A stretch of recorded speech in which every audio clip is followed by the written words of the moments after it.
All right, our next rankings unit, the running back rankings. So this is interesting because most teams in today's NFL are using some kind of backfield by committee, but there are still a couple of teams who are still like basically funneling everything through a true traditional old school workhorse. So, and this is another one of those rankings that you wrote again to spoil the surprise. So the official, well, you can give the official PFF rankings since they're yours. The San Francisco 49ers are a cheat code. That's what I've learned, like doing all of these exercises is it's pretty crazy. And actually it actually only increases the lore of Patrick Mahomes that he has fended off the Niners from winning a Super Bowl as of late, because this team's unbelievable. And obviously, I talked about them having far and away the best receiving core in the NFL. I think that that's the same with the running back room, right? Christian McCaffrey is the most valuable running back in the league. They also have Elijah Mitchell, who we've seen to be an effective back when Christian McCaffrey has not been in the lineup. They also drafted Isaac Guerendo, who I think is a really high upside RB3. You throw in Pro Bowl fullback Kyle Juszczyk, and it's just there's just no weaknesses here. It's exactly what you would want from a modern running back group. I've got the Miami Dolphins at number 2, Raheem Mostert, Devon Achane.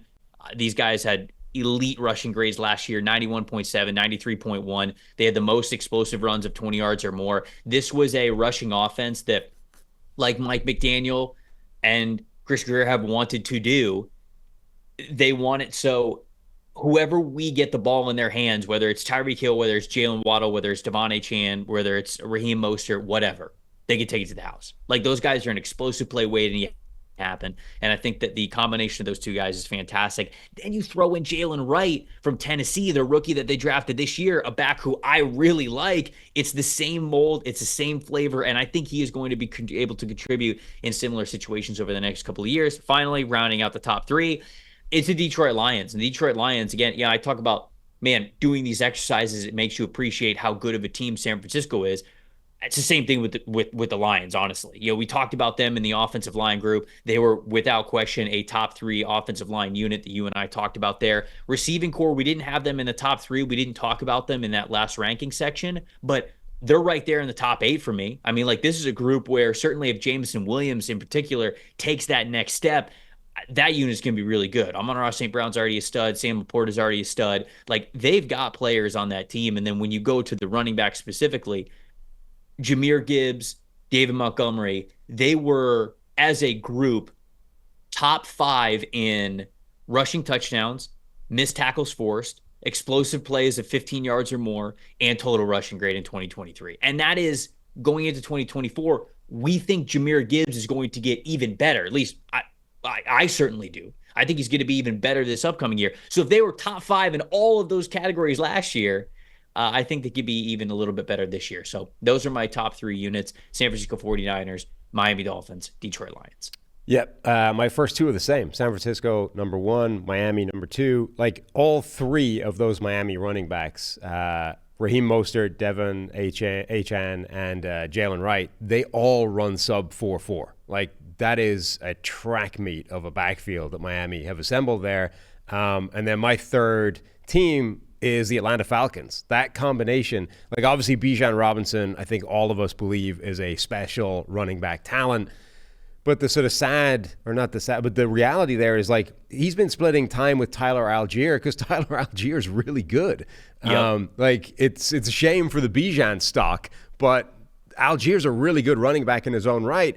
And then they grabbed Jace McClellan in the draft, who I really liked as a talent as well, as a running back 3. So he's not moving the needle a huge amount, but it's a nice little bonus in there as your RB3 in that backfield. I think that Atlanta backfield is really nasty as well.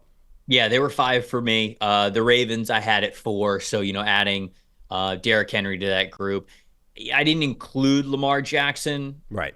In the spirit of, okay, we're talking about rushing offenses, you could throw him in the back of your mind. But if we get a fully recovered Keaton Mitchell, and it's kind of a 1-2 combination of Mitchell and Derrick Henry, to me, that puts this group firmly within the top 5. If you're saying that, hey, Mitchell's coming off the ACL tear, I'm not really counting him as a factor. It's just Derrick Henry. We're not counting Lamar Jackson.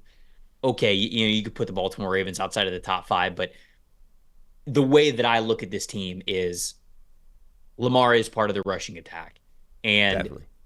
I certainly hope that Mitchell gets back to form because he was a lot of fun when we saw him in the limited role that he was in last year before he broke out and then he got hurt. So all of those factors, I kind of cheated a little bit and wanted to put Baltimore in the top 5 because if all those kind of come to fruition, then I think they're going to be really good. I mean, I definitely had mental asterisks next to Keaton Mitchell, next to Nick Chubb. Like, those were such significant injuries and late in the season in one case that you're like, okay, if he's the same guy again, it definitely changes things. But at the moment, I don't think you can just assume that based off the injury that they had.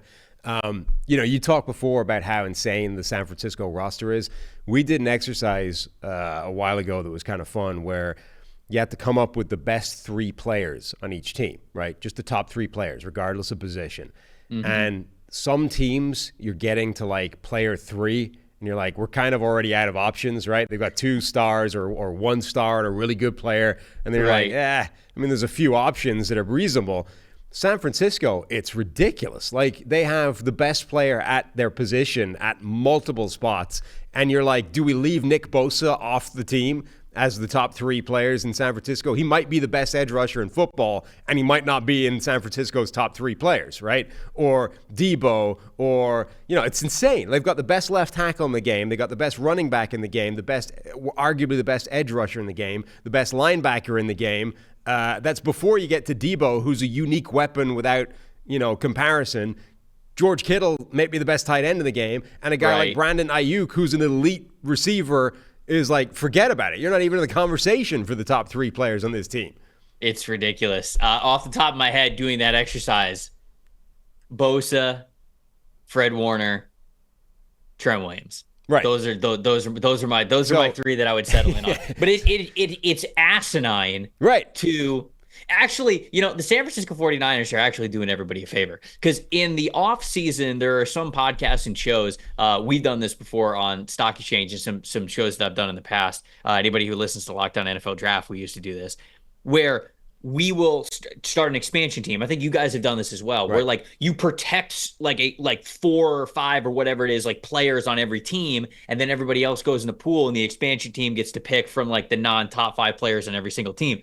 San Francisco is doing everybody a solid because the expansion team is going to come away with George Kittle, with an offensive player of the year, Deebo Samuel. It's basically just going to be the Niners B team. Yeah. Is how you're going to look at it. No, it is ridiculous, the embarrassment of riches that they've got.